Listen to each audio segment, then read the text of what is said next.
Hi friends, welcome to our channel.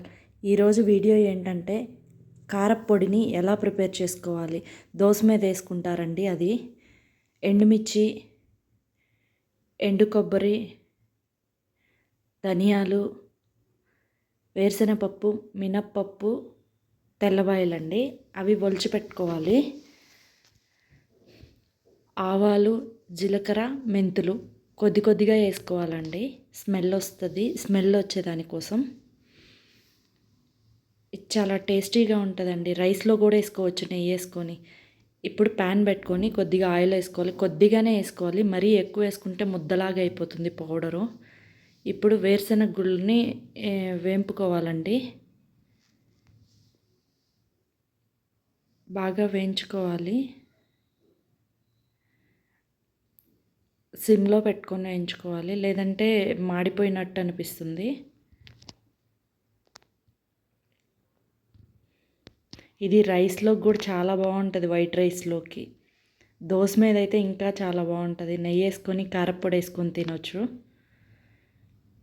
ఒకసారి మీరు కూడా ట్రై చేయండి. ఇప్పుడు మినప్పప్పు, ధనియాలు కూడా వేసుకొని ఫ్రై చేసుకోవాలి.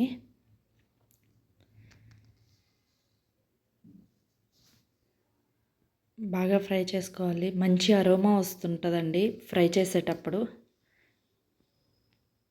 ఇలా ఫ్రై చేసుకోవాలి. ఇప్పుడు ఆవాలు, జీలకర్ర, మెంతులు వేసుకొని వీటిని కూడా ఫ్రై చేసుకోవాలి. ఇప్పుడు ఎండుమిర్చిని కూడా యాడ్ చేయాలి. ఎండుమిర్చి ముందే వేస్తే బ్లాక్గా అయిపోతాయండి, అందుకని చెప్పేసి లాస్ట్లో యాడ్ చేస్తున్నాను. ఇప్పుడు కాసేపు బాగా ఫ్రై చేయాలి, ఎండుమిర్చి ఫ్రై అయ్యేంత వరకు.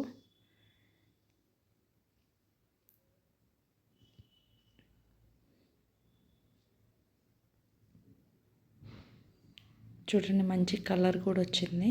ఇప్పుడు స్టవ్ ఆఫ్ చేసుకోవాలి.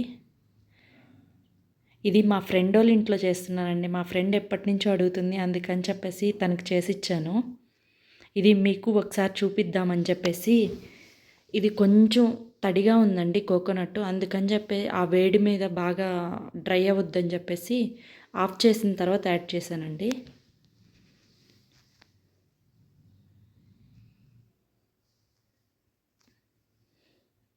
ఇది కొంచెం చల్లారనిచ్చి మిక్సీ పట్టుకుందామండి. మిక్సీ జార్లోకి తీసుకుంటున్నాను.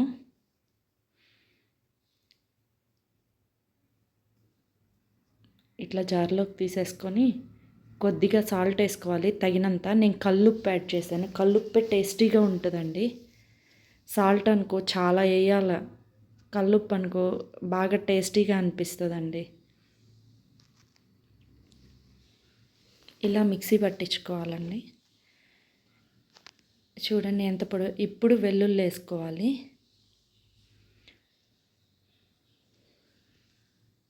ఇప్పుడు పౌడర్ రెడీ అయిందండి. బౌల్లోకి తీసుకుందాము. టేస్ట్ చాలా బాగుందండి. మా ఫ్రెండ్ టేస్ట్ చేసింది, టేస్టీగా ఉందని చెప్పిందండి. పౌడర్ కూడా పొడి పొడిలాడుతుంది. ఇది ఇంకా రైస్లో అయినా వేసుకోవచ్చు, దోశలో అయినా వేసుకోవచ్చు, ఇడ్లీలోకి కూడా వేసుకోవచ్చు అండి నెయ్యి వేసుకొని. ఇంతేనండి వీడియో. ఈ వీడియో నచ్చితే లైక్ చేయండి, షేర్ చేయండి, సబ్స్క్రైబ్ చేసుకోండి ఫ్రెండ్స్.